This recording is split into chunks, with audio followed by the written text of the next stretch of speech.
வேற ஏதாவது அண்ணா இதான் இறுதியான கேள்வி. அடுத்த தலைமுறை வணக்கம் வணக்கம் பெரியப்பா. என் பேர் சஞ்சய் இளமாறன். அடுத்த தலைமுறை தமிழ் பிள்ளைகள் கனவாக சுமக்க நீங்க எதை கற்பிக்க விரும்புறீங்க பெரியப்பா? அதாவது நீங்க கனவுங்கிறது ஒவ்வொருத்தருக்குரிய ஒரு இலக்கு. நீங்க ஒரு இலக்கை நீங்க தீர்மானிச்சுக்கணும். அந்த ஒரே இலக்கில் நீங்க பயணிக்கணும், தடுமாற்றக்கூடாது. இப்போ நாம என்ன சொல்றோம், கல்வி முறையிலே தனித்திறன் ஆற்றலுக்கு முன்னுரிமைன்னு சொல்லிடுறோம். தனித்திறன் ஆற்றலுக்கு முன்னுரிமைன்னு சொல்றோம். நான் சொல்றதை எல்லாம் கேவலமாக இழிவாகவும் பார்க்குறேன். நான் இப்போ சொல்லும்போது உங்களுக்கு சிரிப்பார்கள், எப்படி கல்வியை கொண்டு வருவேன்னு இந்த மாதிரி திரையில போட்டு காட்டும்போது நீங்க நம்பிடுவீங்க. உலகத்தில் சாதிச்சவனெல்லாம் தனித்திறன் ஆற்றலில் வென்றவன் தான்.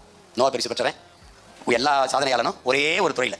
உங்களுக்கு பிடிச்ச துறை விளையாடுவதா, பாடுவதா, ஆடுவதா, ஓடுவதா, வட்டெறிதலா, குண்டெறிதலா, நீல எறிதலா, வேளாண்மை செய்தலா, எது உங்களுக்கு பிடிக்குதோ அதிலேயே உங்கள் மொத்த அறிவையும் கூர்மையாக நீங்கள் செயல்படுத்தணும்.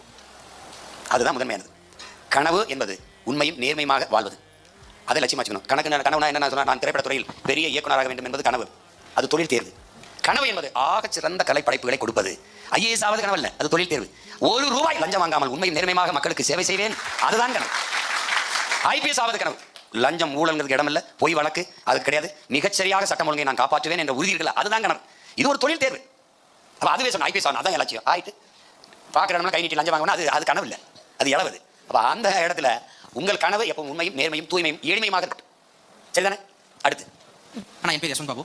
2026 நமக்கு எவ்வளவு சவாலாக இருக்குன்னு நினைக்கிறீங்க? தமிழ் தேசியம் ஆட்சிக்கு வரக்கு எவ்வளவு ஆண்டுகள் இல்லை காலமாகும் நீங்கள் நினைக்கிறீங்க? அதெல்லாம் ஒன்றும் இல்லை. 26 நம்ம ஆட்சிக்கு வர முடியாதுன்னு இருக்குதா என்ன? அப்படிலாம் ஒன்றும் இல்லை, அப்படிலாம் ஒன்றும் இல்லை. நீங்கள் வந்து புரட்சிங்கிறது புயல் வரும்னு நீங்கள் இந்த நேரத்தில் புயல் வரும் நீங்கள் கணிக்கிறீங்களா? முன்கூட்டியே சொல்கிறாங்க காற்றழுத்தம், இன்னைக்கு புயல் வரும்னு விடுமுறை விடுறாங்க, அன்னைக்கு வரதில்லையே, வராதுன்னு நினைக்கிறாங்க, அன்னைக்கு கடுமையாச்சு. சென்னையில் தான் புயல் வரும் தாக்கம் வரும்னு நினச்சிட்டு சென்னையே கவனம் பண்ணிட்டு இருந்தாங்க. அது கடலூர், திருவண்ணாமலை, கள்ளக்குறிச்சி, திண்டுக்கல் பேத்து போட்டு திண்டிவனத்தை பேத்து போட்டு போயிடுச்சு. எதுவும் நடக்கலாம். அது மாதிரி 8 விழுக்காடு வச்சுட்டு எப்படி சீமான் ஆட்சிக்கு வருவாங்க கேட்குறேன். 3 விழுக்காடு வச்சிருந்த ஜனதா விக்தி பிரமணா இலங்கையில் அதிபராக முடியும்னா, 2 விழுக்காடு வச்சிருந்த பிஜேபி பாரதிய ஜனதா திரிபுராவில் 42 விழுக்காடு தொட்டு ஆட்சி அமைக்க முடியும்னா, 8 விழுக்காடு வச்சிருக்க நம்ம 36 விழுக்காடு தொட்டு ஆட்சி அமைக்க முடியாது. ஓராட்சி இந்த சனியை ஒழியணும்டா, ஒரு மாற்றம் வேணும்டான்னு நீங்களும் நானும் என் தம்பியிலும் தங்கச்சியிலும் பிள்ளைகள் நினைப்பது போல ஒவ்வொருத்தரும் நினைச்சா அடுத்த நோடி மாற்றம்.